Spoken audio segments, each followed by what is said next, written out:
216 PS 72 जे peoples party से वाबस्ता उम्मीदवार साजिया मरी और अली हसन हिंगोर जो खिपरो लगो बावरलो में जलसे आम के खिताब कंदे चयो आहे त मुखालिफ़ चरिया थी विया आहिनि। ख़बर न आहे त माण्हू हुननि खे वोट कीअं ॾींदा। हिननि चयो त हर जाइ ते जीए भुटो जा नारा लगन पिया, उहे माण्हू हिननि खे वोट कॾहिं बि न ॾींदा। हिननि चयो त अवाम काल्ह बि पीपल्स पार्टी सां गॾु हुई ऐं अॼु बि पीपल्स पार्टी सां गॾु आहे।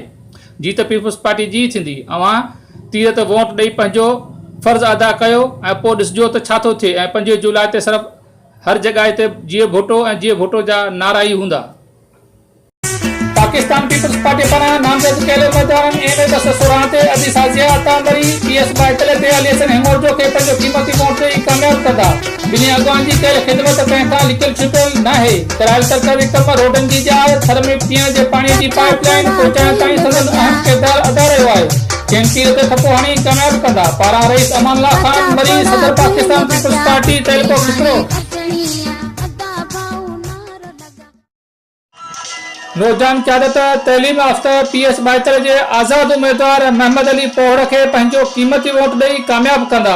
हिक हारी जे पुट जी कामयाबी तव्हां मज़लूम माण्हुनि जी कामयाबी आहे। इन सां ग़रीब माण्हुनि जा मसइला असेंबली जे ऐवान में आसानी सां हल थींदा, जंहिंजो इंतख़ाबी निशान गुमलो आहे। पारां नदीम रज़ा जट ऐं खिपरो जी बाशऊर अवाम। EDA साहब पागारे पारां खिपरो जे लाइ नामज़द कयल उम्मीदवारनि PS 72 ते काज़ी शमसुद्दीन राजड़ NA 216 ते किशनचंद पारवानी खे पंहिंजो क़ीमती वोट ॾेई कामयाब कंदा, जंहिंजो इंतख़ाबी निशान तारो आहे। तारे ते मोहर लॻाए 5 जुलाई ते सचाईअ जो सबूत ॾींदा।